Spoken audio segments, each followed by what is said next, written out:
Do,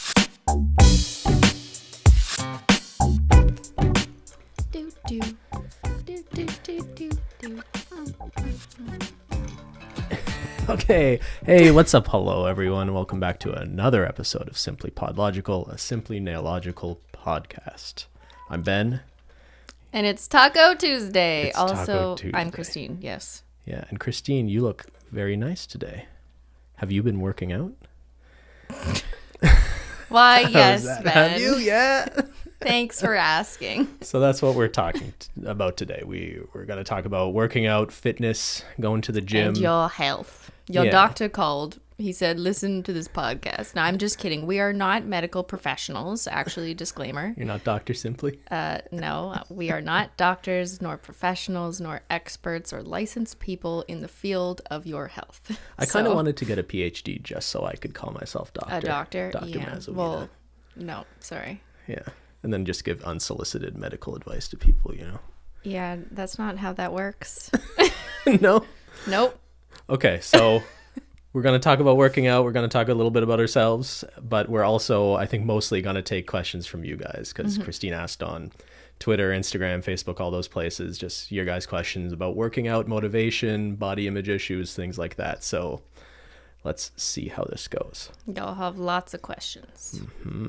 So I guess the first thing we should cover maybe is our own histories of working out. Is it safe to assume? And health, not just working out, but Sure. just your health. You know? Well, we're talking physical health, though, not... Sure. Yeah. Yes. Good point. I guess let's just cover that. This podcast is mostly about your physical health. Yes, your physical health can contribute to your mental health, but we're just mostly keeping the focus on the physiological side. So is it safe for me to assume that you weren't the most athletic person growing up? Yes. Yes. Yes. You didn't play sports in high school? Never played sports. I was completely unathletic, simply not athletic, actually. I failed at soccer in grade 8. It was just awful. You failed? Yeah, I couldn't even kick the ball. I just kept tripping over myself, and no one wanted me on their team for volleyball or dodgeball. And so I was never an athletic person growing up. I did do dance, though, as a young teen. But I wasn't really like that good. You're a good I mean, I did it dancer. recreationally. I didn't do competitive dance, but I did it for several years in like the equivalent of grade 7 to grade 10, maybe. So for a few years, but I never played sports. One point in my life, I did pole dancing. It's Ben. That's it's not a what you story, think. right? No, it's not a story. It was called pole fitness, actually, and it was incredibly difficult and requires so much upper body strength. And I think it's a really cool skill to have, honestly. It's not just like sexy dancing on a pole for men, okay? It was a lot of like using your body weight to do pretty impressive exercises, basically, like putting yourself upside down, pushing your body upwards, just using a pole, the gripping of a pole. I thought it was a pretty interesting thing to do. I did that for a couple years, and then I quit. I retired from pole dancing. Okay, so prior to the last couple of years when we've gotten a little bit more into fitness, your history of athletics is dancing and exotic dancing. Not exotic dancing, pole fitness. Okay. No, I'm being cheeky. I'm aware that a lot of women and maybe men Yeah. work out. Yeah, men are actually really good at it because upper body strength is key. So Were there any men in your class? I don't think so. Not where I was at the time. You'd be a little suspicious, right? For their motivations for being there, maybe. No, Ben. No. But just overall, I'm not an athletic person. I haven't been into working out my whole life. Most of my life I haven't been working out, actually. Better to put it that way. So what about you, Ben? So I was like never really a good athlete or anything like that, but I played sports in high school. What kind of sports? So I was really into volleyball for a while, although I couldn't jump, so I was never very good at like attacking, spiking. I was a setter, or I would play libero, which means you basically stay in the back row and pass the ball. I also was more into like racket sports. I mean, like I played rugby for about like 5 minutes before I realized I didn't want brain damage. So I think I stuck more to Smart. like non-contact sports, like racket sports. Like I was really into tennis and badminton and things like that. Okay. Not that I was good, but it was just something that kind of kept me active. I've been, for as long as I can remember, I've been overweight or a little on the heavy side, let's say. Even back in high school when I was active. But I feel like because I was active and playing sports and stuff, it kind of kept that under control. And then working the job too, actually, is a strange kind of tie-in. When I was working at the grocery store for those 2 years of high school. When you were a milk boy? When I was the milk boy and I was carrying those big heavy crates of milk and being on my feet for 6 hours. I never really looked at that as exercise. Mm-hmm. But I realized in retrospect that was keeping me active, because as soon as I stopped it, I realized that was something I wasn't doing anymore. That was burning a lot of calories, and it would let me have, you know, if I wasn't eating well, you can make up for it by sort of just doing a lot of things, playing sports, working jobs. Right. So I feel like as soon as I finished high school and went to university, I got, people joke about like the freshman 15. I got like the freshman 50 or more, I would say, right? Like there was a point in undergrad where I was like, I think it's fair to say, like dangerously overweight. Like at one point I weighed like 270 pounds, I think. Like and just for the record, how tall are you? So I'm like just under 6 feet tall, let's say. Okay. So yeah, I was pretty unhealthy. Did a doctor tell you that at the time? Like, is that something that... Well, yeah, what kind of scared me straight, I guess, is I did at one point go to a doctor and he said like, hey, you're a young guy and like you have like early signs of developing health conditions if you continue to be this heavy, right? And how old are you? So that sort of scared me. I must have been, it was towards like maybe the third year of undergrad. So how old are you? 21, 22? So in your young 20s, you were very overweight. Yeah. So I remember at that time just starting to eat better, or maybe more importantly, eat less and just get a little bit of like exercise, mostly just like walking, honestly, is all I did at that point. Brought me down to a little bit more of a healthier weight. And now at this point, for the last, 2-3 years, or maybe since you've been making YouTube videos, I feel like we've both been a little bit more active, a little bit more willing to go to the gym. Or at least I started going with a buddy to like the YMCA and lifting weights at one point, like 5 years ago, back when we lived at the condo. So I think I've been a healthier person for the last 5 or 6 years, probably. Since you're comfortable talking about this, what do you think led to your the fact that you got to 270 pounds when you were so young? Was it your inactivity or was it just overeating? It was both, for sure. But I think, and you sort of noted at the top, it's impossible to have a conversation about physical health without talking about mental health too. I really agree with that, because I've talked about this before. Like, I enjoyed high school. I was popular. I really liked my life at that time. I feel like when I went to undergrad and as university progressed, I never really found my social circle. I wasn't really the happiest person. I was kind of a loner. I wasn't leaving the house much. And I would just kind of like stay home on the computer, playing video games and eating shitty foods and not taking good care of myself. And you sort of, I think I fell into a bit of a cycle of, you know, you eat bad food, you gain weight. Obviously, you're not happy with how you look or happy with your life. And then you almost like emotionally eat more. And that just leads to you being heavier and less happy with who you are. So yeah, I think I was in a bad place, and my poor mental health contributed to my poor physical health. It just made it worse. They kind of fed each other, right? Yeah, absolutely. And I'm sure a lot of people can relate to this. So in a way, you're kind of a success story, because you were very overweight, and over a few years, I mean, this wasn't a quick fix, obviously, and it never is. Over a few years, you've really changed your lifestyle habits. Yeah, right? And I would say those were changing before I met you, but I probably changed them even more drastically after I met you, because I was pretty heavy when we first met, I think. But yeah, I guess it was partly just worrying about the longer term health consequences. But it's easy, like when you're, I don't want to say depressed. I'm not saying like I was clinically depressed or anything like that. I was just an unhappy person. And I think a lot of people, in their early 20s, it's very common for people around that age to be dealing with mental health issues, not necessarily mental health conditions or like having a serious diagnosed thing, but just that is a hard time for a lot of people, I think. Well, you're trying to figure out who you are, so that comes with a host of identity crises and potentially other mental health issues. Yeah. Sure. So this is going to sound really dark, but it was almost easy to just think like, I don't really care about myself, so I don't care if I'm unhealthy. I wasn't worried about the long-term consequences of living an unhealthy lifestyle. So I think it was only as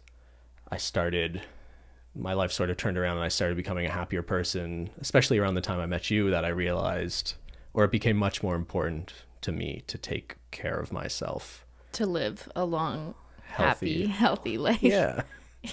So sweet. Yeah. Yeah. Anyway, that got more serious than I thought it would right off the bat, but I think it's important, and I think most people listening probably don't know that about you. Yeah, sure. It's not really something you go around telling people, right? No, but I think it's good that you're willing to share that, because that's a story that a lot of people on YouTube don't necessarily have, right? You've been in the position. Or, well, if they had it, they would have like made a bunch of money off, already. I guess. True.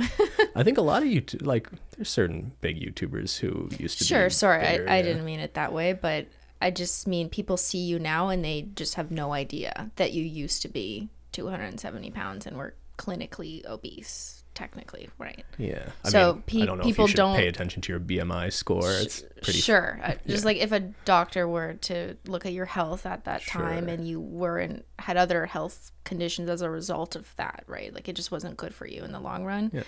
I think people looking at you today might be kind of surprised that was the case for you 10 years ago. So I think it's a good thing to share that, because we see you now and you look good, boy. Oh, thank you. Although it's hard, right? Because I recognize I'm a lot smaller than I once was, but your self-concept, I feel, never totally comes back. Like I still think of myself as a fat person most of the time. And like I could lose some weight still. I would be healthier if I lost another like 10, 20 pounds. But that's not healthier. That's just more fit looking.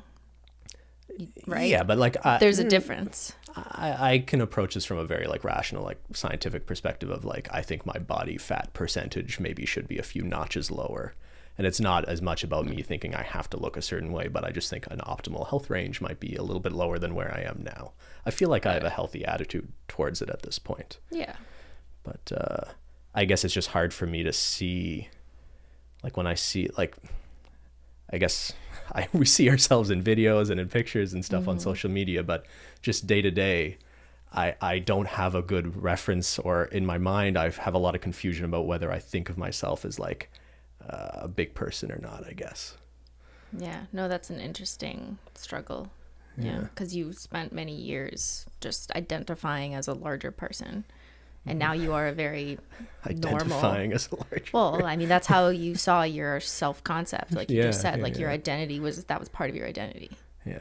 It's just, I just like that phrasing. Like walking up to, hello, my name's Ben. I identify as a larger person. I didn't mean it in that way. You know what I mean? I like twisted the words. Okay. So let's flip, maybe get to a more positive point. In the last, I guess, 2 years. So what changed? Well, yeah, no, I think eating better was the most important thing, I should say. And if there is someone out there listening, I'm sure we'll get to a lot of these sort of questions about how to get healthier, but changing the diet, eating less and eating healthier was much more important than the activity part, I would say. Because it's a really simple equation, right? Calories in, calories out. If you want to lose weight, it's not, it can be complicated and difficult, but it's actually not that complicated when you look at it that way. Right. The applied science of it is not complicated. It's pretty straightforward, but the actual following of the prescribed diet is what's hard. Yeah. Oh, and there's a ton of emotional and psychological baggage that comes a lot of that for a lot of people. And just being addicted to food. I mean, maybe this is a strange thing to say. Like I've never been addicted to substances, I don't think. But I always wonder, like, you never really know how other people experience things. Like the sort of dopamine hit I get when I eat a cheeseburger, and it makes me feel great and happy in that moment just to get satiated with that salty snack. I wonder to what I wonder how much variation there is in how other people experience A that. cheeseburger or narcotics? No, I'm I'm trying to make the comparison that I think some people are addicted to food and react to food differently than others. And it's kind of hard, like, I think we eat healthier now than we did when we first met. And I think it took a while to, be satisfied not eating like unhealthy foods, like you kind of crave like fast food or gelato or whatever it is you eat that's unhealthy. It takes a while to like retrain your brain to be satiated by healthier foods. So do we want, I know there's questions about food and what we eat in a day later, but do we want to just get into what we actually do now for exercise? Sure. Yeah. So from a workout perspective, we started working out together, I think, a couple years ago. So that's kind of how it started. We started doing partner training at a little boutique gym. So maybe I'll start because I started a little bit before that. Okay. Because people often ask me, like, how did you become a gym rat when you used to be a sock? Like, yes. So I just like 3 years ago just decided I was unhappy. Mostly because in general, or no, not with you. Just felt like I was weak, and I wish that I was as strong as I used to be back in the day when I kind of took it for granted. Like, I'd never really formally exercised and worked out. Yeah, I did dance and pole fitness, but that was kind of for fun. It didn't, like you said earlier, I didn't really think about it as exercise, and I was just always like a fine enough shape. I don't know, according to my own standards, I was like, whatever, I'm fine. And then as I got older, it is true, kids, my body just wasn't as good at metabolizing, and it's not even about like the weight I was carrying, because I have never been obese according to like a doctor, so I've never actually been in an unhealthy range. I've been a little bit bigger and a little bit smaller than maybe my natural set point, but I never really worked out before, and I just felt weak and tired of just feeling like a sack of potatoes, even though, I wasn't that big. I just felt like I was weak, and I had trouble like walking upstairs. My knees were hurting, my lower back was hurting. The desk job didn't help with that. Sure. And I just wanted to make a change. So one day, like 3 years ago, I think now, I just decided to start yoga. And Corinne from Threadbanger was actually a pretty big influence on that. I used to think yoga was like, I don't want to do this lame ass shit. What is this? Do you think it was like more like hippie spiritual stuff? Or? So, and I understand some people find a value in that, and that's great. I personally did not. So I did a lot of the strength-based yoga stuff, and I just did it by myself in this room, actually. Before this room was a podcast room, it was just like a mini home gym with not that much equipment, just like a couple small things. I had a yoga mat, and we put a TV in here, and I just started watching TV yoga like from random places, whether it was YouTube or this like Aloe Moves program that I signed up for because they gave me a free trial in my email from buying their leggings. Yeah, I remember I joined you a few times. Yeah, I made Ben try yoga with me. So it was like strength-based core yoga, try and like hold a plank and like kick your knee up a million times, body weight squats. And eventually through that, I felt a bit more comfortable. I felt a little stronger. I was doing all of this in the comfort of my own home because at the time, hell no, you would not catch me at a gym with other people who could potentially look at me, even though I realize now like they don't give a shit. But at the time, and I completely understand a lot of your questions are related to that, there was no way in hell I was gonna leave my house to work out in front of other people. So slowly, after feeling a little bit more confident from doing yoga just on my own, I did it every other day. Ben and I looked for a partner training session at a gym, and just so we could get some idea of like what the hell do we do, and we thought it would be fun if we did it together. Yeah, so it was mostly for your benefit, to be honest. I made you do it. So let's not. I really dragged Ben into training. I guess what I'm saying is I had some experience weightlifting with a buddy of mine previous to that, so I kind of knew my way around the gym. But you didn't really want to go. I didn't really want to go, but Yeah. I guess what I'm trying to say is I knew you weren't going to walk into a gym alone, even at that point. So you worked out for me. Kind of, Because yeah. I was too nervous. So I went with you. Obviously, I recognized there was a benefit for me too. And it was kind of more circuit style training, which in retrospect, I didn't like and wasn't great. I don't even know if we should have kind of done that sort of workout. But it did, I think, introduce you to some of the fundamentals of lifting weights. I've never lifted weights before. I never held a dumbbell. Honestly, I mean, like maybe once in my life, but never lifted a dumbbell above my head. I didn't even understand a lot of those movements. Sure. So Ben came with me to a gym and we hired a trainer to show us. And eventually we graduated from this like circuit style training. And then we joined a different, much bigger, like, yeah, we basically realized we didn't want to keep going to that small gym where we basically had to do personal training or else we couldn't really work out there. We wanted to go to a bigger gym that we could just go to at our convenience, even if we wanted to continue personal training, and we did, or we continue to do. It's also a gym we can just go to whenever we feel like. So right now, for the past year, we've been working out at a large chain gym in Ottawa. And both Ben and I do get personal training sessions still there. Yeah, not all the time. Not all the time. Consistently, but yeah, not every time we go to the gym are we working with a trainer. Yeah, and I'll just say on that note, I don't think it's necessary that you have a personal trainer to get fit or get healthy. You absolutely do not need one. There's a ton of you just want to stay at home and figure out yoga on your own. Totally do it. I did it. But I was just looking, I had this curiosity for weightlifting just because I see a lot of people on Instagram do it, a lot of women, and I'm just like admiring how strong they look. And I just thought like that, it looks like a really fun challenge and I'm actually really interested in it. So because I was worried about my lower back and my knees, and I do have some of those limitations. I have flat feet and it's caused problems in my back.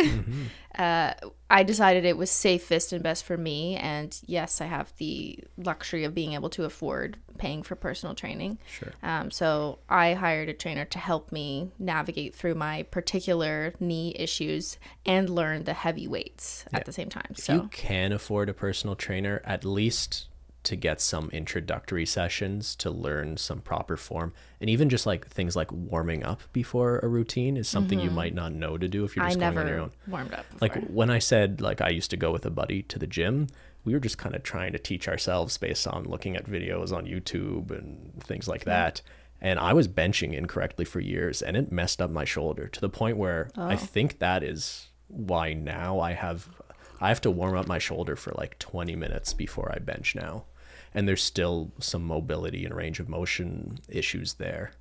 So yeah, if you can afford to, you could do some personal training or some sessions just to sort of learn how to do things a little bit properly. If you're interested specifically in weightlifting too, I think there is more of a benefit in hiring a trainer, even if it's just a few sessions, or if maybe you can split it with someone if you do partner training, because then you can like get as much knowledge as you can from an expert and then maybe go off on your own. But I found it really helpful to have someone just show me and tell me what I'm doing wrong. And you make a good point. Like that's if you want to do weightlifting or feel like you'd get a benefit from that. But there's so many other exercises, body weight exercises you could do at home, presumably quite safely without needing an expert. Yoga is a really good example because like I kind of thought it was silly frou-frou. But it was hard. BS. The ones I did. Yoga is much harder than I think most well, people realize. Well, it realize. depends which yoga. I did strength and conditioning yoga. There are routines where it's mostly about like breathing patterns and stuff like that. I understand that. Yeah, and I don't do those. You hum some mantra, I guess. But yeah, if you're doing ones like you were doing, there was a lot of core strength exercises. And honestly, even like little things that sound easy that you might not realize, like getting up without your hands. Can you get up off the floor from sitting on your butt? No, from laying down. Lay down flat on your back. So lie down on your back and try standing up without using your arms or hands. Go, try it right now, everyone listening. It's harder than you would think, especially if you haven't been working out don't have and there's a few levels, right? So you can try and do it and cross your legs and get up. That's a bit easier. Yeah. And then try and do it without crossing your legs, keeping your legs and your body flat on the ground and get up. That is really hard. Yeah, so it's a good point because you can get free yoga lessons on YouTube. It's free to go outside and go for a walk. Like you don't have to be paying for personal training at a gym. Exercise is free, technically. Yeah. You don't And have to. when I was really overweight, yeah, it was mostly just walking and eating better that got there. So I feel like a lot of people might use this as an excuse, actually, like, I want to get healthy, but they like, had a I personal gotta figure trainer. out, I gotta go to the gym, I gotta figure that out. There's a lot to do. It's complicated.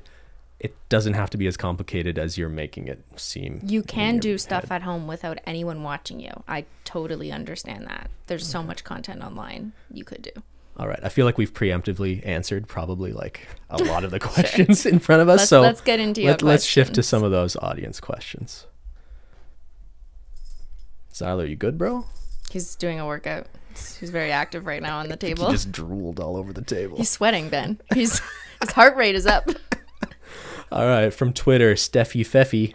When did you decide that you need to start being healthier and working out? How hard was it to incorporate it into a routine? So I guess I kind of answered this, that around 3 years ago, I kind of woke up one day and just decided I was sick and tired of being sick and tired. Yeah. I just felt tired all the time. And I didn't feel strong. I felt weak. And it wasn't really about my weight. Although, yeah, I guess I was a few pounds, more than a few pounds heavier than I am now. But it wasn't because of external factors, really, for me. I just felt like I was getting old and I was having trouble getting up out of bed, and like simple things like bending down to pick something up or tying my shoes or walking down the stairs in a fire alarm at work. Yeah. I was getting more exhausted than I should be for a 28-year-old woman at the time. Like that just did not make sense. So How hard was it, or how long did it take though from getting from that point where you decided you want to do it into a to point actually where doing it. like now you go to the gym like what 4 times a week, right? Well, I think this is a good lesson in take your time, and it's not going to happen overnight, because you guys may see now that we're snapping, that we're doing like crazy heavy, difficult, crazy looking things at the Not that gym, heavy. but that didn't happen the day I decided that I wanted to start working out. I slowly started researching workouts. I researched it for way too long before I actually started doing anything, mostly because I was just like curious and observing. Then I decided to just try yoga in this room one day by myself. I don't think I even told you, because I was kind of like embarrassed to like tell you that I wanted to work out. I don't know. So I did it, and it was hard, and I was sweating. And when you do work out alone, it's a different experience than working out in a classroom setting, because you really have to discipline and push yourself to actually do it. Because it was really easy for me to be like, nah, I'm just gonna go on the couch, which is literally downstairs. So if going to a class is something that will motivate you more, then that's an option too, and I encourage people to do that. I'm less of a class person. Honestly, that has to do with being a YouTuber. I'm just nervous that there might be people in the class who just know who I am, and Yeah. that makes me uncomfortable when I'm trying to work out. I get So that, yeah. that's why I've become more of a solo workout person. But I absolutely see the value of classes. I used to do classes back in university, body weight classes, and pole fitness was always in a class setting. Dance was basically a class. So I think classes are really good to help motivate you, keep you like your spirits high for that hour-long session. And that's a good way to get started too. Just throw yourself into a class. Yeah, if not a class, going with somebody at least really helps keep A you workout buddy. accountable to Yeah, keep I see a going. ton of that at the gym we go to. Like earlier this morning, we were at the gym, and there was 2 young women, maybe like, I don't know, 16 years old, 18 years old, and they were like following something on their phone together. And they just look like 2 friends trying to follow a circuit, and I just thought it was really like cool. It's just awesome. I don't notice other women at the gym. Okay. I only notice you. Sure, but it's just I smile when I see that, because I'm like, that is so cool. These 2 young girls like going together and you know, figuring it out. It's inspiring. Yeah. And I'm like a 31-year-old lady inspired by these 18-year-old girls. Like, it looks And really like cool. your routine has changed over time, how often you're going, what you're doing. And yeah, you got to figure out what works for you. And also just more fundamentally, what kind of exercise works for you, right? Because the best exercise for you is the one you're actually going to do. That's I a think good point. that's You have something to you hear a enjoy lot, it. but there's a lot of truth to that. And I've changed my interests in exercising over time, right? So I went from dance class to pole fitness to nothing for years. To nothing was my activity. To yoga, which I really enjoyed for a good year. And then I've just kind of changed my interest to weightlifting. Yeah. Like, that is the most shocking turn of events in my life. When like, I first never would met have you, thought I could not have imagined you being lifting some pretty weight. heavy weight at this point. It's very impressive. Thanks. All right, next question. Lately, I've been working out more, but sometimes I don't feel comfortable exercising at our university gym because I don't feel as strong or as athletic as the other people there.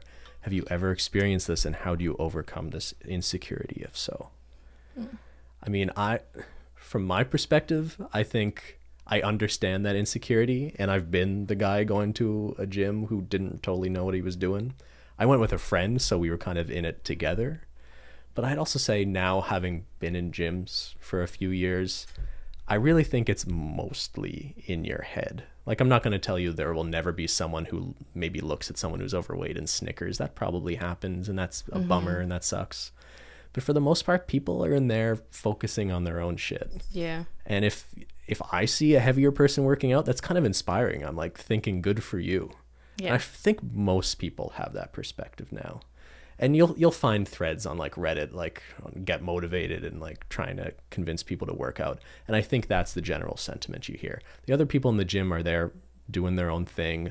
They're not thinking about you. Like it's a little narcissistic to going into a gym thinking everyone's going to be thinking about you and how you're not doing things right.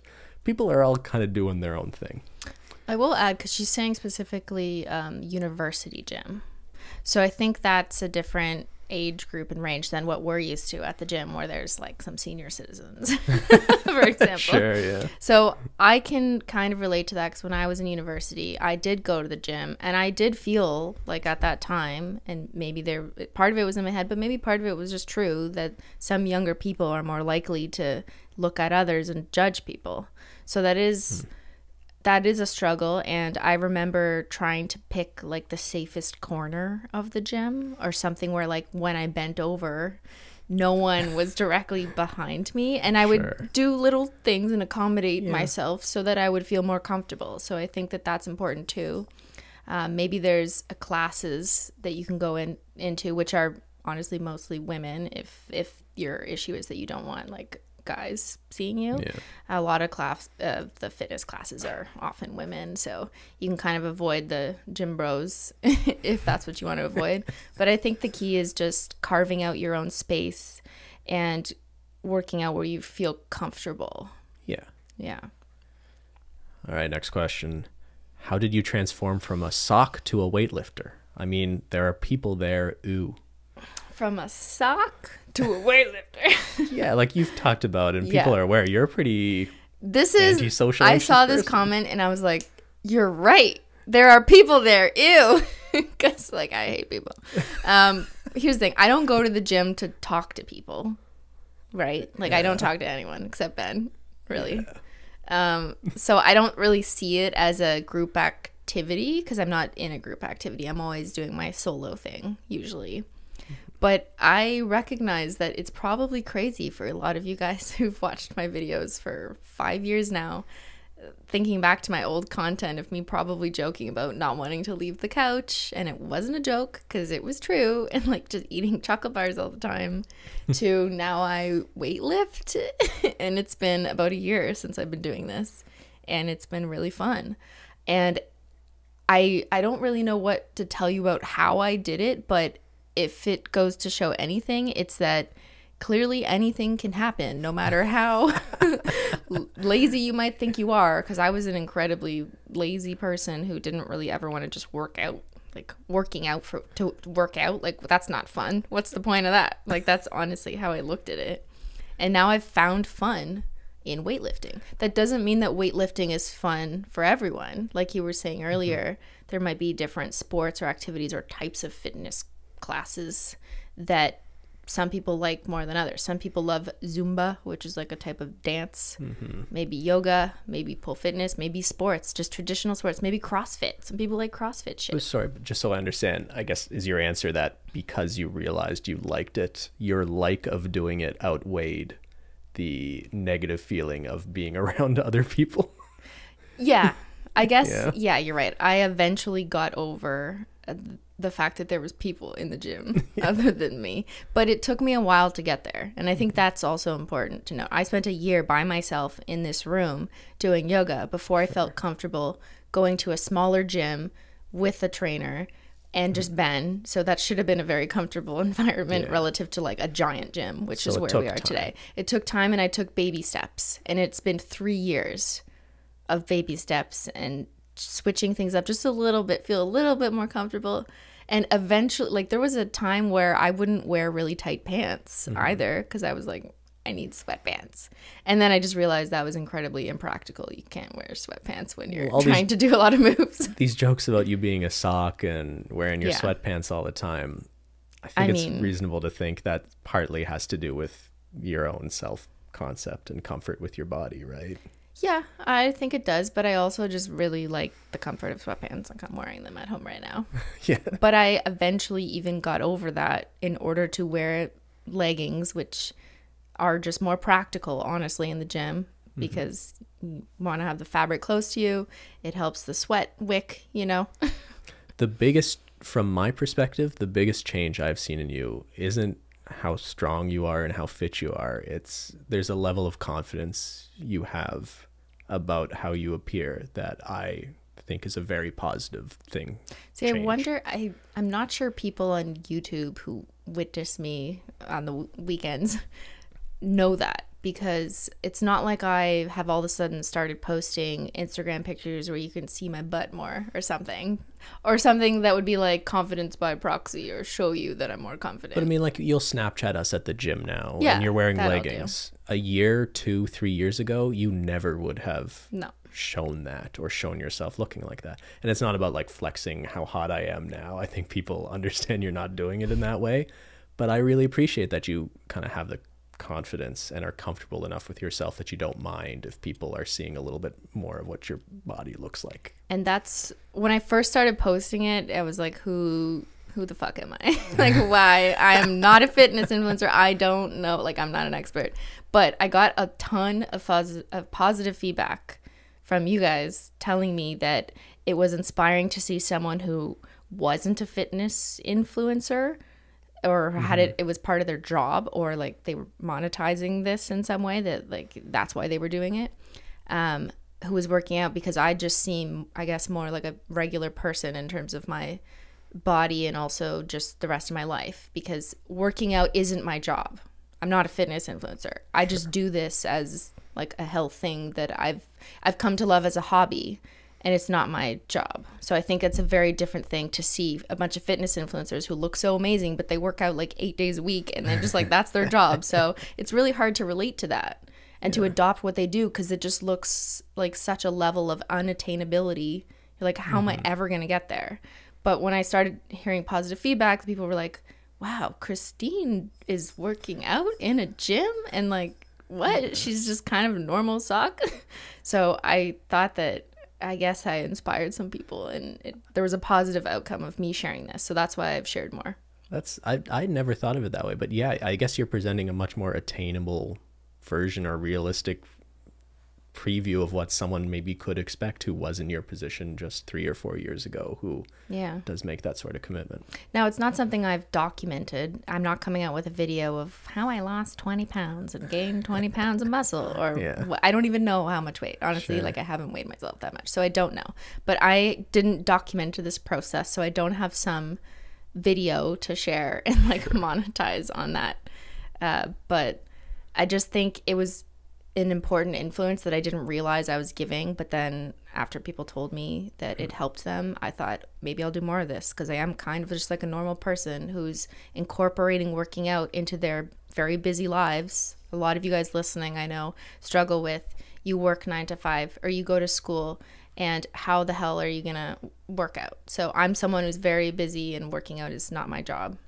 And I think, sorry to cut you off, but I think what you do post about working out and what you show people, I very much appreciate and respect that it's not you face full of makeup trying to look as hot as possible or photoshopping your pictures. You don't think I look hot, Ben? I think you look great, sweetie. But I think a lot of people post their gym pics just fishing for compliments, and they'll Photoshop their pictures, and it's all about looking hot. And I don't think that's the approach you take. No, I don't really care what my face looks like. Put my hair up in a cinnamon bun, whatever. All right, next question.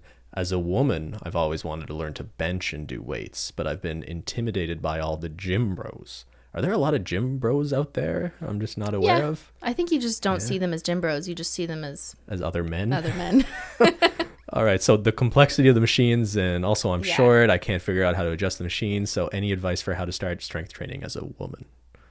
Okay, I guess I'll answer this one. Yeah, I don't think I can. Yeah, this is a really good question because I felt the exact same way. I was curious and interested in strength training and lifting those heavy weights that kind of looked fun, and women who could do it looked so powerful. And it is true, at least like in the beginning when I walked into the gym, there's just a bunch of guys by the racks. And at the time I was like, what are those racks? They look like torture chambers. I have no idea. There's like so many bars and things, just I'm going to hurt myself, right? So I totally get it. And it's kind of like, it goes like this, because this has happened to me before. You walk into the gym alone as a woman, you're determined, you're going to do it today. You've got like an app or you've got a plan, you've seen some videos, you know what you're going to do. Yeah, okay. So you go to the scary looking torture chamber against the wall with bars and plates. The squat rack. Yes, yeah. I'm just speaking in layperson's terms. And you're walking over there, but then some guy walks in front of you and takes it. You don't say anything because you don't want to be rude, even though you were already kind of standing on the mat. He's just being kind of a dick. So you walk away because you're like, okay, now I'm nervous. Maybe I'm going to go use this machine. I've seen people use this leg looking machine. Yeah. So then you try to put you sit down on it, but then the bench isn't the right height for you or something. So you have to try and adjust it, but you don't know how to adjust it. So you just give up. You're like, I'm not using this machine. And you're all flustered and you think someone's looking at you weird because you look like you don't know what you're doing. So you go, okay, I'm going to go to the cardio machines. And then you go to the treadmill and you start up. And then you're just so disappointed in yourself that you didn't do what you came there to do. So you get off the treadmill after 10 minutes and you're like, okay, I'm done. I'm going home. And that is just kind of a quick story, anecdote that I've experienced. And I feel like a lot of other women who set out to do something experience. And it can be really depressing to go through that and feel like you don't have enough confidence to go there and do what you want to do. And if I could give any advice, I would say don't let the gym bros discourage you. No one is looking at you thinking that you don't know what you're doing. There's always going to be someone who learned something for the first time. And maybe it's about taking smaller steps, right? You don't need to go in there and like balls to the wall and like try the hardest exercise you've ever seen, right? It could just be like one machine that you're trying to figure out. And maybe you want to look up that particular machine on YouTube first if it helps you if it helps you feel more comfortable. Watch someone do it a few times. I know we talked about training, and that's how we kind of learned just in the gym how to do it. A trainer would show us the machine, and I found that really helpful. But it's also possible to look it up on YouTube and other resources. So I've been there as a woman, and I know that it seems more intimidating, especially when there's guys who are just like so strong and look like they could crush you.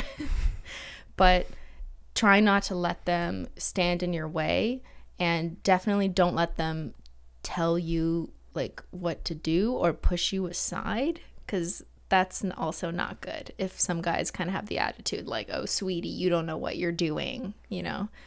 What makes someone a gym bro, by the way? Maybe I'm not fully appreciating the experience of being a woman in a gym. Because like those gym bros, they started out not knowing what they were doing, right?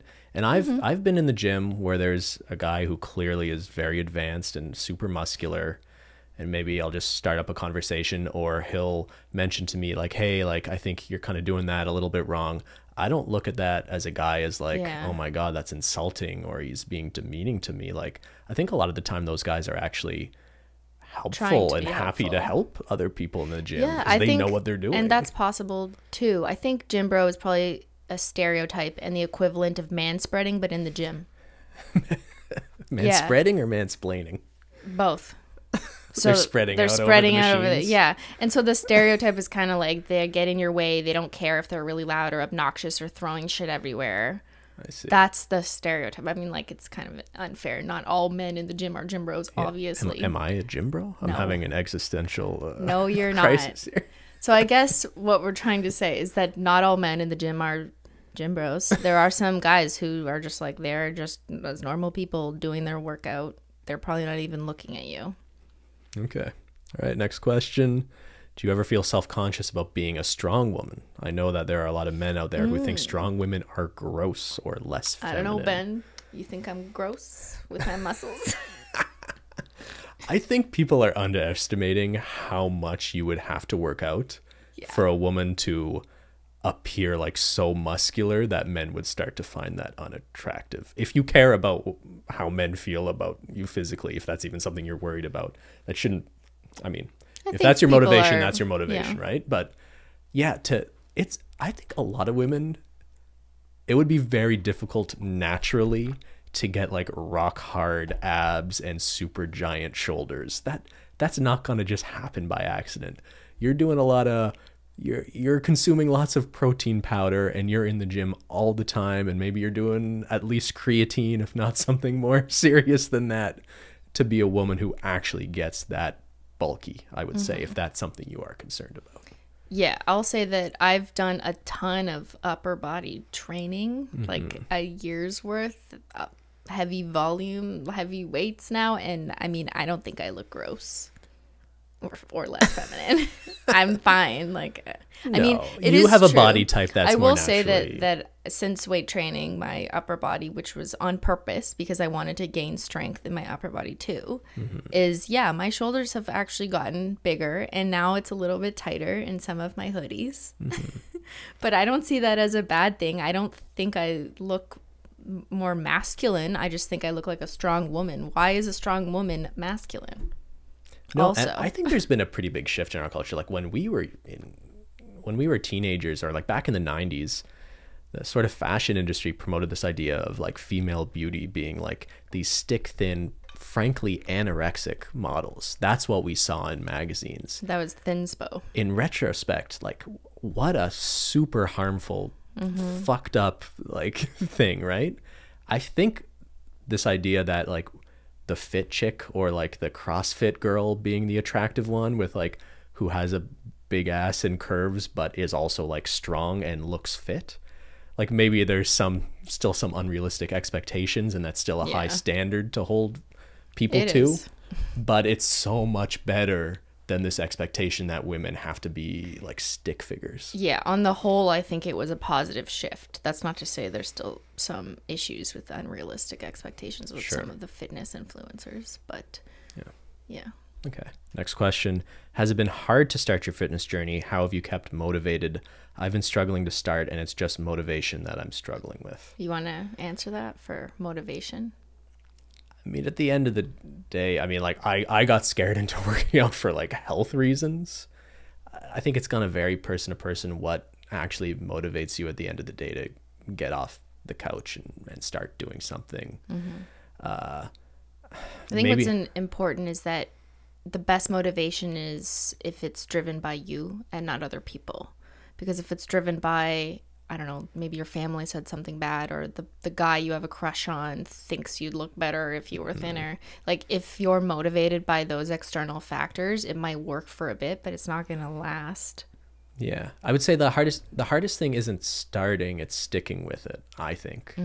And if I can offer, I guess, any sort of practical advice, and it's difficult to know really what to say here, I think I recognize in myself some patterns that indicate to me that I might be falling off the rails a little. So sticking with a routine is a super important thing. Yeah. Or like having a schedule that you commit to following, and maybe you're going with a friend and that keeps you more accountable. But so for me personally, I just know in general in life, I need to wake up by a certain time and just get out of the house just to sort of feel like I'm waking up and my day is starting.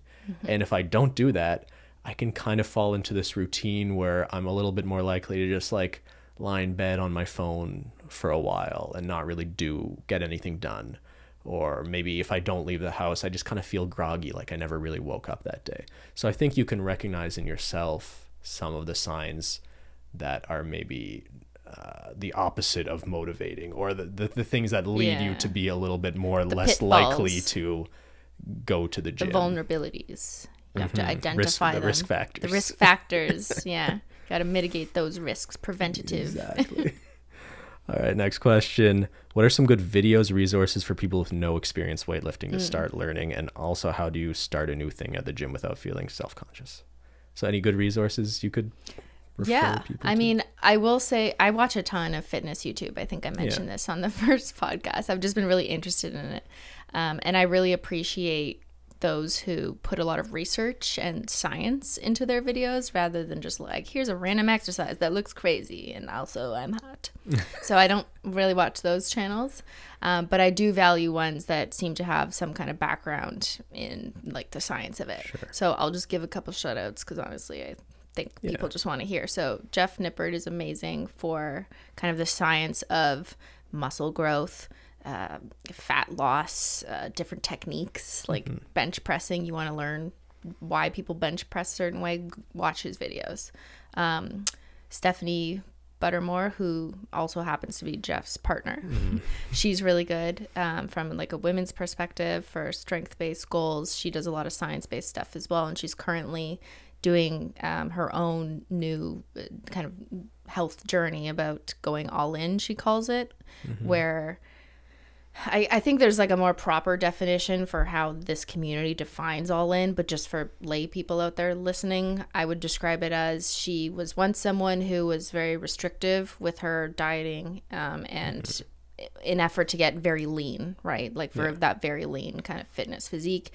And now she's trying to undo maybe damages that caused to her body by eating enough to fully satiate herself, get her nutrients, and not tracking the calories in a way that like limits anything. She's just doing what her body let yourself needs. eat as much as you feel like eating, basically. Right, but up until a point when you reach full satiety, she doesn't like overeat on purpose like some people would do when they're quote unquote bulking, trying to gain muscle. But she's just trying to correct, I guess, her perceived harms that she's caused to her body. So I think it's a really interesting journey for people to follow. For those who've maybe struggled with eating disorders in the past, I think she's kind of an inspiration without, coaching people on eating disorders. I just think she's someone interesting to listen to. Yeah. And for those who are maybe overweight or unhappy with themselves, she's kind of been a really positive influence on just accepting that everyone has a different set point for their weight, right? As much as you want to work out or as skinny as you think you should be, everyone's body is going to be different at a healthy point, right? There's some people who are just naturally really skinny and they might be just healthy and they're like doing everything fine. And then there's others who will be heavier and that's just their own natural body set point. There's genetics, there's just all these other things that come into play. And I think that any woman really would benefit from listening to what she has to say. Interesting. So there's her, Natasha Ocean, I really like on YouTube. She's like really skilled, just like amazing to watch. Like basically she's an acrobatic. She's amazing. Katie Crew on Instagram. She has really good videos. I'll just give like a quick Instagram one. Okay. So Katie Crew on Instagram, I really like. But like, could I watch these people and like get workout routines from them? Yes. Yeah, most of them, they have full routines, but they also have usually videos or some kind of explanation of like the science behind why this or why this particular skill or like why weight training at all. Like some of them have talked about hypertrophy, or in English that's muscle growth. Yeah. So why that? Like why the benefits? Why that over cardio? Which is a question I was always used to wonder. And so I went to some of these resources. I mean, I saw a lot of fitness YouTube, but I've kind of decided these are channels that I trust and like to listen to. It's good that they explain that, because I think a lot of people don't think going in like, what exactly are your goals? Like just to get healthy, that's not really a precise, like, do you want to be stronger? Do you want to build muscle? Right. Do you want to lose weight? All of those will take you down a different path of research of what might work for you. And I think it's okay to not know. I didn't know my goal. I'm like, I just want to get up out of bed and like not be in pain and like also like feel a little better in my step, Yeah. And eventually I was like, okay, wait, my goal needs to be muscle growth. That's what I want. So I learned that over time. Booty gains? Yeah, sure. But like muscles everywhere, Ben. Okay. Not just there. Not just my butt. Okay, next question. How do you keep your nail peelies from popping off at the gym, Cristine? Great question. I thought you'd never ask, because they do pop off sometimes. Yeah. And then I save them and I take them home and I put the peely right back on. So it just happens sometimes. So Deal sometimes, with it. you know, you're working out so hard, you just pop a peely. It's going to happen. It's okay. Don't worry about it. It just means you had a good workout.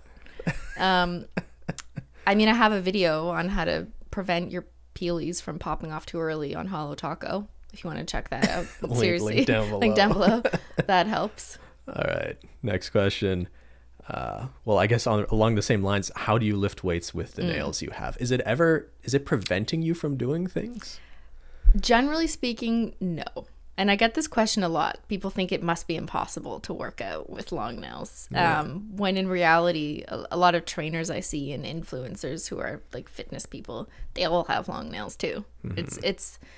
It's fine as long as you go slow and you're careful. So all the dumbbells and like the bars that you see me holding, that's totally fine because I'm just wrapping my hand around a bar. And as long as your nails aren't so long that they're stabbing your hand, then it's totally fine. The few things that I do avoid because of my nails are changing cable attachments at the cable machine. So that's those like weird machines that have a bunch of pulleys and things attached to them.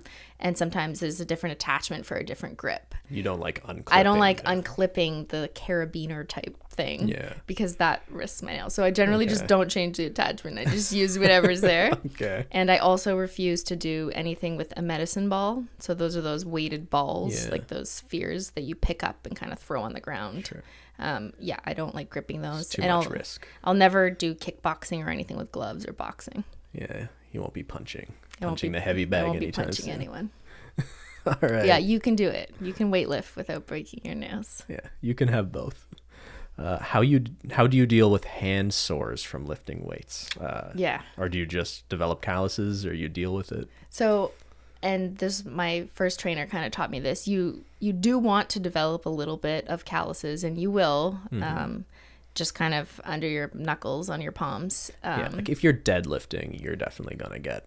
Yeah, even if you're benching or just holding 20-pound dumbbells, you will develop a callus, and you want a little bit of it that you can take care of by kind of filing down just to make sure they don't break or like start splitting. So I use a shitty emery board nail file to kind of maintain them and just help file them down.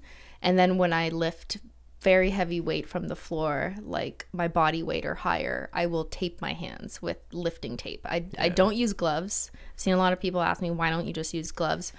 I've tried it. I just think it interferes a lot with grip strength, and then I don't feel like I'm truly like gripping the bar properly because maybe it's because I have smaller hands, I'm not sure, but it's just making my grip weaker to have gloves. So I don't do that, but I will tape my hands to prevent skin from like completely peeling off when I'm lifting my body weight. Yeah, and I'll just quickly add, sometimes when I'm lifting really heavy, I'll use a little bit of liquid chalk just to help with the grip. Next question, have you ever had a personal trainer, and do you think one is necessary in a time where you could get quality info workouts for free online? I mean, is it necessary? No, I don't think so. Could it help you a lot, and has it helped us? Yes. I will just say, though, I think because I definitely thought this way. When I used to hear, oh, this person has a personal trainer, I used to roll my eyes and be like, So oh my God, that's pretentious. such an elitist thing. Only fancy people in LA have personal trainers because they come to their houses and like they only have 5 clients and they come every day to tell them what to do, like Kim K and her home gym and her personal trainer. That's honestly what I thought the only avenue or space that personal training existed in until we looked it up at our gyms. And even our local chain gyms almost all offer personal training options at the gym. They are much more affordable than the types of personal trainers who go to LA celebrities' homes. So let me just like differentiate that. When I say we have a personal trainer, I don't mean we have someone who comes over to our house and like yells at us and tells us what to do and tells us everything to eat or comes according to our schedule. A surprise to people? I think most people know that chain gyms have personal trainers on staff. I think there's tons of people, because I was one of them, unless you go to the gym all the time, you have no idea that there's personal trainers at the gym at your disposal. So I looked it up yesterday because I was looking up what are the major gym chains in LA. sorry, in the States. Yeah. So there's like Planet Fitness, LA Fitness, a few of those. Yeah. All of them have personal training programs that they offer. They might not be good, but they Sure. offer. I mean, it as a I'm not service. speaking to Right. if it's good, but it's just all of them do. So, But we should be careful. Like, it's clearly not affordable for a lot of people, Oh, right? yeah. Like, it's often like, what, $50 a session at a lot of places, something around that range. And that is a lot of money if you're committing to doing it long term. I think what we said near the beginning, this idea that if you can afford to, if there's a promotion where you can get like just a handful of them package. just to sort of or partner establish some training, trends. so you're kind of splitting it. Because what you're going to get from that you're not getting from watching YouTube videos is someone giving you specific feedback on your performance. They can watch you bench or squat or deadlift and tell you if you have certain tendencies or if you're doing things a little bit wrong. You're not getting that feedback. And for your own body type, like I have knee issues, so a YouTube video can't really tell me what to do properly. Yeah. But this is just really, we're thinking personal training if you're trying to get into heavy weightlifting specifically. I don't think you need a personal trainer if you want to try yoga. No, you don't need a personal or a yoga body weight, trainer. like weight class, that kind of stuff. Watch out for personal yoga trainers. People are creeps. Does that exist? I don't Is there know. such a thing as personal trainers for yoga? I think that's usually classes, but I don't trust yoga people. I saw that documentary about Bikram yoga. I'm suspicious of yoga people now. Why? Was it like presenting it as a cult? Oh, are you not aware of that? He was No. basically, he was like sexually harassing or assaulting his students. Okay, good. Next All right, question. next question. How do you put together cohesive workouts, and how much do you cardio versus weights? Basically, what do you do at the gym? Well, I think, first of all, everyone is different, and my workout split isn't necessarily going to work for everyone. So I just want to say, like, I'm not an expert. Don't just take my workout and think it's appropriate. I do cardio and weights. I do a mix. I do cardio because I use it as a stretch, honestly, after my weights. Like, I just do slow incline on just a treadmill. I do slow, high incline for like 40 minutes. I watch a show. And you know what? Sorry to interrupt, but like, if you're someone who doesn't like cardio, this is actually the easiest something to try. Do a treadmill on a high incline, at least 10% incline. Doesn't have to be fast, but just going for a walk at incline is a good cardio workout if you don't feel like running or getting on an elliptical. Yeah, and watch a show and make that a goal. Like, you have to watch the entire episode of Grey's Anatomy. That's a long, Grey's long Anatomy. walk. Ben would hate that. Ben would quit. That's torture. That's not incentive to get through it. Okay, well, that's what I do. So that's kind of my cardio. I don't really do much else. I can't run, actually, because of my knees. Yeah. High impact stuff is just not good for my 84-year-old kneecaps. So I do cardio almost every time after my weightlifting session. And then I also walk to work a few times a week. I'll walk to and from work, which is just another great way to add in some activity in your life. Cardio.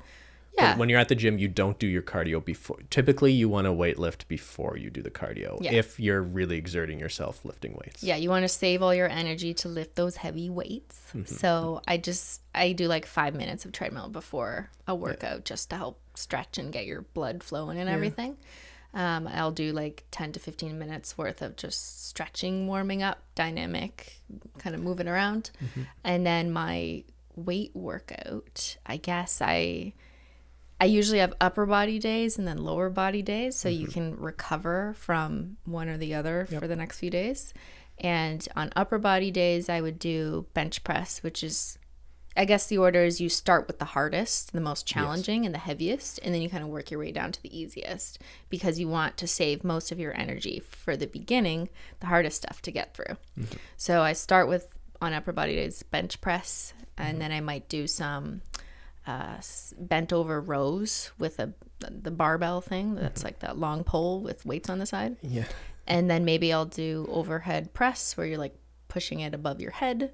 And then I'll do some cable attachment things. So maybe it's like tricep pulls or lat pull downs. Or it's just like arms, shoulders. Yeah, arms, back. shoulders, stuff for your back. Yeah, maybe I'd throw in some planks or something at the end just for a little bit of core to change it up. So that's kind of an upper body day. It varies, and you know, I've learned different types of exercises too from YouTube. Then I'm like, oh, that's an interesting one. Maybe I'll try that next time, and I'll just kind of incorporate it. Yeah, into typically my you routine. leave the main compound lifts the same, so like bench on that day, for example, but Will stay the same. It's nice to mix up the accessories. Yeah, so I do 2 upper body days a week and 2 lower body days right now. That's just how I've split it up. And then my lower body days are usually deadlifts, which I consider for me like the hardest one, where I'm really exerting myself. Then I'll do hip thrusts, which is like really kind of looks a little sexual, but you're like pushing your butt up in the air and holding it there for a second with the big weights. I like that one though. It's fun. Not for anyways. So hip thrusts I like. And then I kind of change up a bunch of other things, but it could be Romanian deadlifts, which is just like a deadlift that doesn't actually touch the ground, the weight. Then I'll do baby squats, I call them, because I'm not currently putting weights on my squat bar because of your knee issues. Because of my knees, so I'm just using it as like a secondary kind of. I mean, you could just be doing body weight squats or just holding a kettlebell even. Yeah. I'm just like hoping to work myself up to a point where my knees aren't hurting, so I'm starting small so I don't explode my knees. And then what else do I do? So I might do some single leg stuff. So maybe I'll do a single leg Romanian deadlift or single leg glute bridges with your feet kind of elevated on a bench. And maybe you have a band around your knees, or you do like 20 side steps with the band around your legs. To help with the glute activation. Yes, but it can also be used as an exercise. Oh, yeah. Yeah. Yes. So the activation is what you would do before. Oh, I see. But no, the band helps activate your glutes. So yeah, it also helps for me keep my knees out, which is my problem because I have flat feet and my knees cave in for 31 years. Gotcha. So having that kind of weird looking band around just above your knees helps force your knees to stay out because you're pushing against the resistance. Okay. So you do an upper or lower body split. I do, I guess not. I do more of a push-pull, which is what you see a lot of people So what does do. that mean? I don't really know. It's kind of complicated. Like, I guess it has to do with like the anterior, posterior chain of the muscles in your body. In English, please, for our listeners. Basically, out it there. just means that like on a push day, you're doing more pushing movements. So like a bench press is what, a push? Yeah. So on that day, I'll do bench press and squats would be the compound lifts. And then on a pull day, I'll do deadlifts. So a deadlift is basically just when you're lifting a very heavy amount of weight on a barbell from your feet up. It's just, that is like the closest thing to just like how much weight can you lift. That's what a deadlift is doing. I think what's interesting here that people would take away is that we do a lot of the same moves. So just because you're a man and I'm a woman doesn't mean that I'm like limited, I guess you could say, to certain things. So I think that that's interesting. We do pretty much the same moves. My limitation is my knees, so I'm just like not good at squats, but that has nothing to do with being female. That's just... Yeah, I mean, if you're doing weightlifting, there's a lot of variation, but most people doing weightlifting in the gym are doing squats, deadlifts, and bench, or some variations of those. Yeah, I just wanted to make a point for all the women listening out there that think like, oh, there's some exercises that women can't or shouldn't do because men are better or stronger at them. And the truth is you could do all of these exercises. They're not gendered. Bench press is not a man's exercise. Of course, you have to do the weight that's appropriate for you. Yeah. Right? Yeah, no, you obviously, of course you can, and you do. Yeah. You do notice a lot of women who go to the gym and are clearly more focused on very specific targeted exercise of just certain body parts. Sure. Yeah. Yeah. I think it's important to do everything because, I mean, you need all the muscles in your body, not just your butt. All right, let's look at another question. What do you think is a good way to address weight without making it about looks? This is a good question because I think a lot of people's motivation for getting into fitness is that they just want to look fitter. Yeah. Right? And I get it. I mean, I was a little pinchier before, a little chubbier before fitness, but I don't think that was my main motivation. Mine was just I felt like shit. So I think kind of an easy answer, or mine was that I felt like shit and I was weak. So I think an easy answer to this is instead of making it about the way you look, make it about the way you feel and your strength. And I'm always someone who wants to be able to measure my progress. I mean, I guess Ben and I are data analysts, so that's kind of just like in our nature. We want to know if we're improving at something, like a math equation. And it's actually really easy to, when you get into weightlifting, to measure progress by your strength instead of focusing on the scale, right? Yeah. Because that's what a lot of, especially women, end up doing, is they just focus on like, have I lost those 5 pounds? Therefore, I'm going to look better in that bikini. I don't look at it that way. I don't even weigh myself anymore. I measure it by, so last time I bench pressed 90 pounds 5 times and for 5 sets. Can I do a little bit more than that this time? And that's how I look at it. And I make it about strength instead of looks. Yeah. And I think it's important that you mention, like, you don't focus on just the number you see on the scale, because weight isn't, I mean, yeah, it does tell you something, but you can be like you can be a healthy 140 pounds, or you could be a very unhealthy 140 pounds, right? So I wouldn't dwell too much just on that number. It's more about, you know, how you feel about yourself. That includes how you feel about yourself and how you look. Like, it's important to like the way you look. I think that can be an objective for you. I don't think that's necessarily a harmful thing, but I agree that hopefully your motivation is more about how you just feel rolling out of bed in the morning. And it feels really good to hit more strength goals.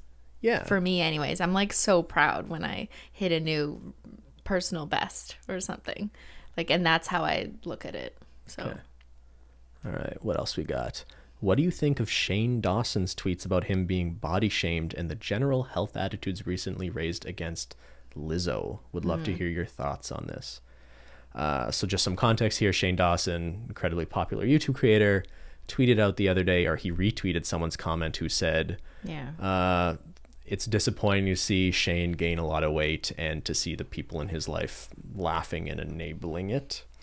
And then the Lizzo stuff, I guess what we're referring to is the fact that, so Lizzo is a singer who is overweight, who is a big... who is, am I just going to offend people by describing this? She's a heavy person, a singer, and she is singing and dancing, and she seems to really enjoy showing a lot of her body on social media. I think that's fair to say. So maybe for Shane first, obviously that was really shitty comments I saw. If people are just commenting on his weight gain, that's unfortunate. The comment, though, is more specifically, I don't know, as someone like Shane, knowing you have millions of followers, to retweet someone saying that and know that it's going to put a bunch of shit on that person, I don't really know how I feel about that. And I don't watch enough of his content to know, like, are the people in his life just laughing about the fact that he's gaining weight? And... because he makes a joke out of it in a lot of his content, right? Again, like, I don't know him that well personally, but I don't get the impression that the people in his lives are like making fun of him for being... No, they're not saying they're making fun of him. They're saying they're just laughing about the fact that he's getting heavier. But that's because he is laughing at the fact that he's perceiving getting himself heavier. So if he's doing that as his own self-depreciation or humor or his own coping mechanism, which I think he's admitted in the past, that's just how he deals with this shit, then his family or his support system is really just mirroring kind of what he is saying that he wants. He wants to be able to joke about it, and that's how he deals with it. And I think everyone copes with things differently. I laugh awkwardly and strangely at awful things that have happened to me too. And like, how do you react, right? You probably want to do the same because you're like, well, that's how she wants to react, so I'll do the same in support. So that's kind of how I look at it. I think everyone's different. I guess I'm probably going to offend people with what I'm about to say. I must drink tea. Don't get me wrong. I think it's a horrible thing that young girls are seeing social media celebrities that are face tuning their pictures, and they're looking at people who are injecting in their lips full of silicone with fake boobs. And I hate the influence that has on people. And I think if anything, we should be shaming those people. But this sort of body positivity idea that like you're beautiful at any size, in my experience, having been a very heavy person, someone telling me, don't worry, you're beautiful like that, that doesn't help. That doesn't help people who are dangerously overweight. And I think we just have to be honest about that. Maybe, like, I think it's possible to be a heavier person who is healthy, you know. And I guess Lizzo, she's dancing and singing, and clearly she must not be super unhealthy if she can perform like that, I guess. But with someone like her too, like, if you're recording Instagram live videos of you just shaking your ass in people's faces, it also kind of invites people to comment on your body in a way too. And I don't think it's a good thing to promote this idea that for 99% of people, you are not going to be as healthy as you could be if you are that overweight or your body fat percentage is that high. And I just think, as much as that's going to upset or offend some people, I just think that's true. So I think it should be said. Yeah. I have mixed feelings about that, because I also don't want anyone who is heavier to feel like they are lesser than or should be more negatively perceived because of their weight. I think I'm just mostly concerned with how that person feels about themselves. Do they feel like a healthy person? Are they struggling with something as simple as getting up out of bed, which honestly I was. I think these are just things that are on a personal basis, and I try not to judge other people, because regardless of their weight, they may be incredibly healthy or unhealthy, and it's hard to just tell from their weight, even though yes, I know in medicine we do have a designation for where someone is technically clinically obese or morbidly obese. But I just, as a person, feel uncomfortable with telling people who might fit the definition of obese that, like, oh, you need to fix that. Yeah, and why is it? It's not on you to tell them that. Don't get me wrong. I'm not saying you should be commenting on people's Instagram or Twitter or YouTube videos please about don't do that. their weight. And obviously this is affecting women way more than men, right? Female creators are very likely to get comments when they gain or lose weight. I remember when you were starting to work out and losing weight, there were a lot of weird comments about it. And maybe a lot of them were from a place of like hoping everything was okay. But it's also just like a guy isn't going to get comments like that, right? This is mostly on women. But yeah, I'm not saying you should be commenting about someone's weight or calling them fat. I just also don't think you should say, it's the celebration. Don't worry, celebrating, you know. Yeah. Hashtag Ben is canceled party. I don't know. Please don't. I don't mean to be an asshole or mean about it. I think you're coming from a place of someone who was really unhealthy, who was overweight, who fits the definition of people today. Now, if you at that weight existed today, you could have joined the like body positivity movement and be like, I'm beautiful at this size. And what you're saying is that you don't feel that that's correct or responsible. Probably just would have contributed to me dying at a younger age, or frankly gaining more weight, or developing or not chronic changing diseases your or life heart choices. disease, right? So like, like let's just be honest about this. But like, don't get me wrong, if you're someone out there who is overweight, I have a lot of sympathy for you and how hard that is to change. It takes years. But I think for 99% of people, you will feel better mentally and physically if you are not as overweight as you might be. Yeah. Next question. You want to end on a positive one? Hey, Cristine, why do you arch your back when you're lifting from the bench? Okay. Speaking of comments. Yeah. Ever since I started posting like snaps and Instagram stories of my workouts, yes, I got a lot of positive feedback. People saying like, wow, do this more. You're a normal person. But then occasionally I get a comment from like some guy. I can tell it's a guy from his name. It's saying, a gym bro? One of those gym bros out there? Actually, I don't think so, though. I think it's a male who's not educated on gym knowledge telling me, you're not supposed to arch your back. You're going to break your back. You're going to crush your spine. You got to put your back needs to be flat. You don't know what you're doing.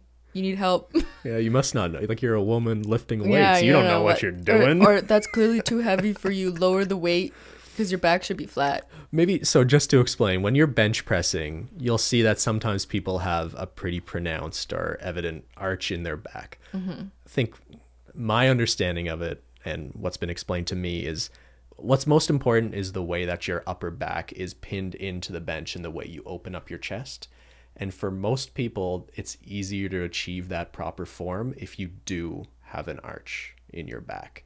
Yes. It also comes from driving through your heels as you're lifting through the weight. And it really, your arch is a personal thing, and it depends on your level of flexibility. And I don't mean to this isn't shade to like Kimberly over here who No. I was just, when she commented, this is a absolutely honest, curious question. I was just, my initial reaction was it reminded me of other questions that were just like telling me I'm wrong.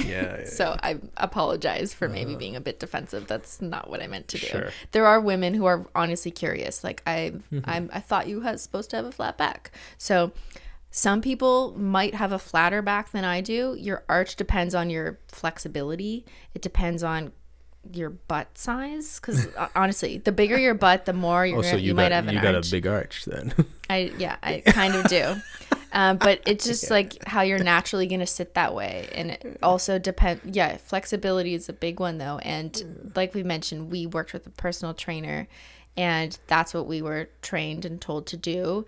And I think there are some cases where you bench with a flat back. So occasionally when I pulled my back and I had like an injury, then my trainer would tell me to, okay, let's do flat back. And you're going to put your feet up on the edge of the bench to just take the pressure off your lower back. You won't be able to lift as heavy because you don't have the arch to really engage your back muscles in the bench. Because contrary to what it looks like to just, I think, like an average lay person, a bench press isn't just your arms pushing. You're using a lot of your back muscles. And you have to have like your back pinned back like that to really use the muscles in your back to push up, or else they're just like dead flat on a bench. Yeah, I would say you're really engaging your back for the purposes of staying locked in proper form. So, okay, first of all, we're not experts on like the bench press or fitness. I just see this question a lot because I've shown bench pressing in my snaps, and people think I'm weird. Gym fail compilations where you can find people bench pressing with like such a pronounced arch that it looks insane. And honestly, there is a certain point at where which it's just insane. If you're benching with that much of an arch, you are going to hurt yourself. Technically, your butt and your upper back needs to be on the bench for it to be a proper lift. Your butt shouldn't be coming off the back. And everyone's flexibility is different. I guess I used to do a lot of bridges when I was growing up. All right, what else you got? What are your and Ben's lift maxes? Oh, you guys want the tea? What's your PR, Christine? Okay, so PR means personal record. Yeah. Or PR package. All right, so give me... That's what I used to think of when I saw PRs. I'm like, PR package? What do you mean PR package? So you don't really squat because of your knee issues. Yeah, 45 pounds is my squat bar. record. Yeah, or the men's bar, the heavier bar. But your deadlift is really impressive, I think. So right now, because if anyone actually cares, my deadlift, my working weight, meaning the weight that I'll do 5 sets of the same thing, like is 5 by 5? Or? Yeah, so 5 sets of 5 reps. Yeah. So a total of 25. Yeah. Math. I'll do at 175 pounds. Yeah. And I tested the most weight I could do with just 1 rep, and I did 210 pounds a couple weeks ago, which is crazy. That is crazy. For me. Just for reference, less than a year ago, I started deadlifting at, I think it was 75 pounds. Mm-hmm. So I went from 75 pounds to 175 pounds as my working weight, or 210, which is wild. I more than doubled it. So, I mean, like, I've gotten so much stronger, and it feels so cool to be able to look at it that way and be like, I could lift Ben's dead body off the ground. Right? Oh, wow. Yeah, you could. Because 210 pounds is more than Ben's current weight. It is. We won't reveal your exact weight, because who I'm cares? Just around 200 pounds. But I don't mind saying that. I can deadlift Ben. If you died, I could lift you off the ground. That's good to know. If there's ever a fire once in here and I don't wake up, you could carry me out of here. And then I'll share my bench press one. So right now my working weight, where I do 5 reps by 5 sets, is I just did 90 pounds with you the other week, and that was progress. So 90 pounds, and then I one time did 105 just once. So I can bench press 100 pounds, which is crazy. And for reference, I started at 33 pounds. So I tripled what I could push with my arms and back. Yeah. And that is just so cool to It's me a great to accomplishment, think like yeah. in less than a year, I tripled my strength in my upper body. Yeah, no, it's really cool. I would say that I haven't been doing as much strength-based training. I'm more interested in hypertrophy. So, which is muscle growth. yeah. So, well, yeah, if you're doing strength training workouts, you're probably doing like 5x5 workouts. You're keeping the number of reps pretty low. Whereas for the most part, for deadlift, I'm doing 5x5, but for bench and squat, I'm more interested in what I could do 8, 10, or 12 reps of. So I actually don't have a really good handle on what my 1 rep or 3 rep max is. No, I'm just saying because it's not really important to me at this point, right? Like there was a point when I first started going to the gym, I was really concerned about like, I really need to be able to bench my own body weight. I can't bench 200 pounds and I don't, but I can do that's crazy. 4 sets of 8 or 10 or at 145 or something around that range, right? Mm-hmm. Or like I can deadlift 245 for like 5x5 sets. That's a lot. Yeah, no, I feel fine about it. That's heavier than you. You are deadlifting more than your body weight. But I guess I would just encourage people to not fixate too much on, like maybe if that's a goal or a driver for you to get to that higher number, use it. But I think it's more important to not kill yourself trying to like I could probably go in there and try to deadlift 300 pounds and maybe I'd be able to do that once and then that's all I could do. Like that's not really important. A good workout to just go in and do something once. I think just in the fitness community, occasionally, like every 3 months or 6 months, someone might test their 1 rep max, like they say. But I don't think that's really that important. But I will add my hip thrusts. Oh, yeah. Oh, you want to show off some more? Christine's flexing I'm on so us. proud because like anything that's heavier than Ben, I'm like, yeah, I can do it. Like, I mean, that's your reference heavier point. than your body weight.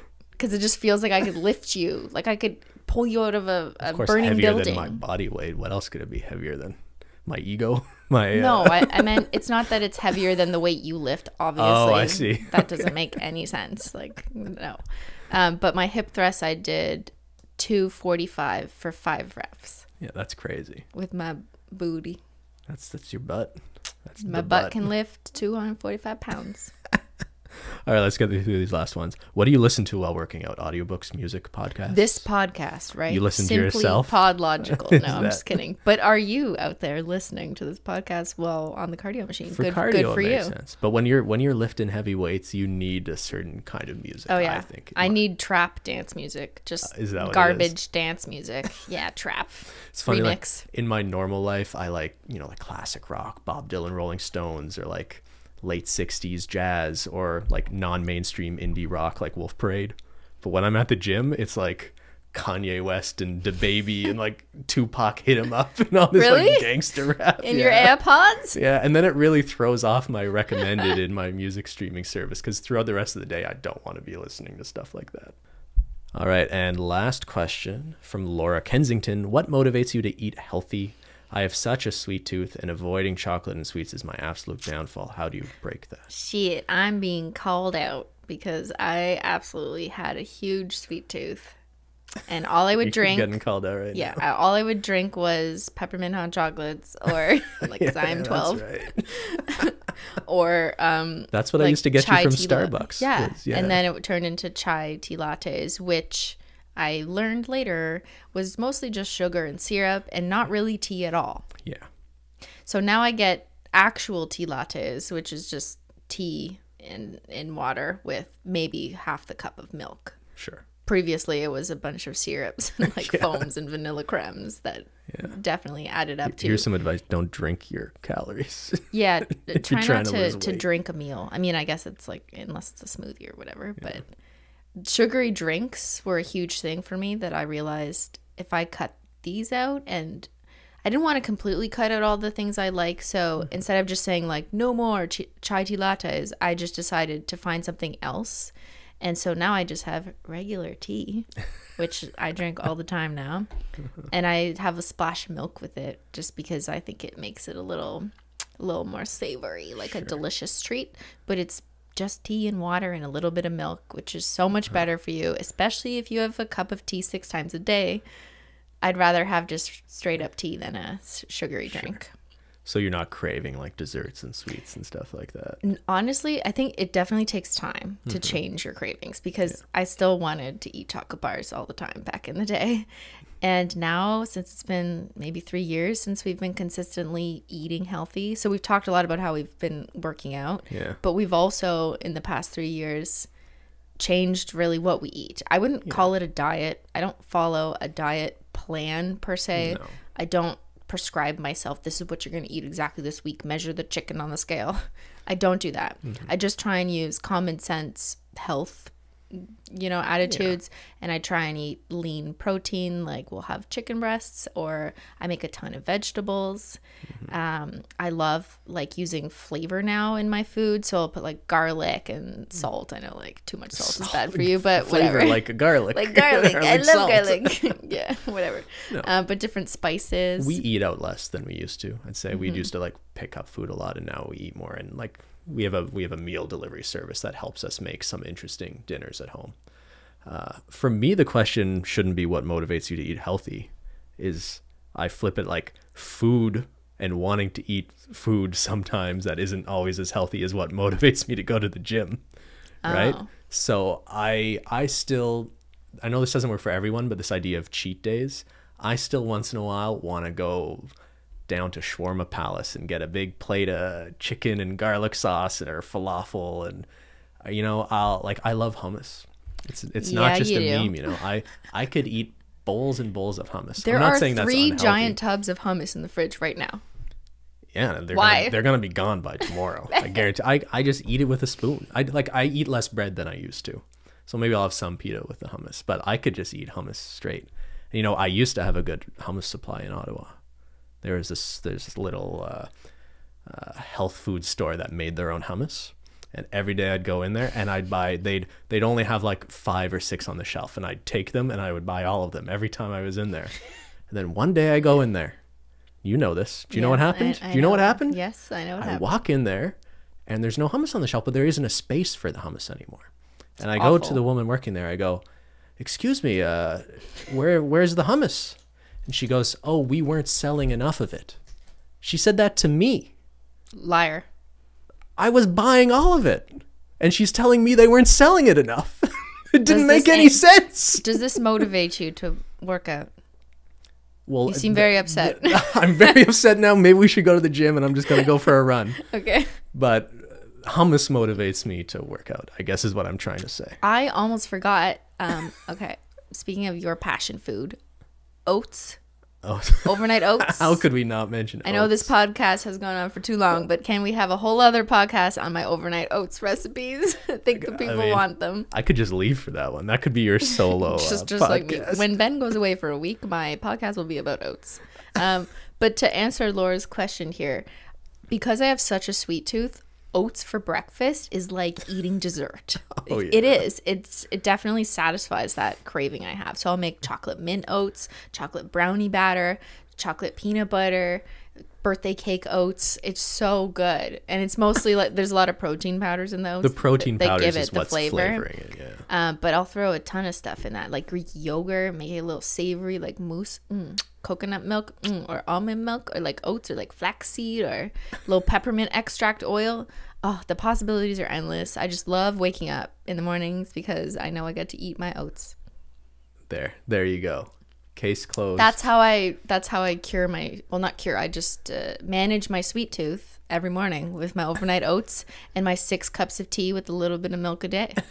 Forget everything else we said today and just eat all you have overnight to oats. remember is eat your oats and drink your tea. And also eat a healthy, balanced diet. Nope, just oats and tea. No, I just don't want people to think. Yeah. All right, we got to wrap it up there. We've gone on way too long. But hey, thanks everyone for listening. If you're still listening, thank you for your feedback on the podcast so far. It's been super encouraging and positive and supportive. Yeah. And we do love to hear the feedback on other stuff you want to hear us talk about, or do you want them to be shorter? Do you want them to be this long? That's a good question, because sometimes I feel like we've tried to stop short, just expecting people to be like, I can't listen anymore. I need to go do something with my life. But hey, maybe the longer this is, the longer people will maybe stay on the treadmill listening to us. Maybe. Just kidding. Maybe that's your what is it? Fitspiration? Fitspiration. Inspo? Fitspo, I think Fitspo? is the term. Yeah. All right. Good luck at the gym.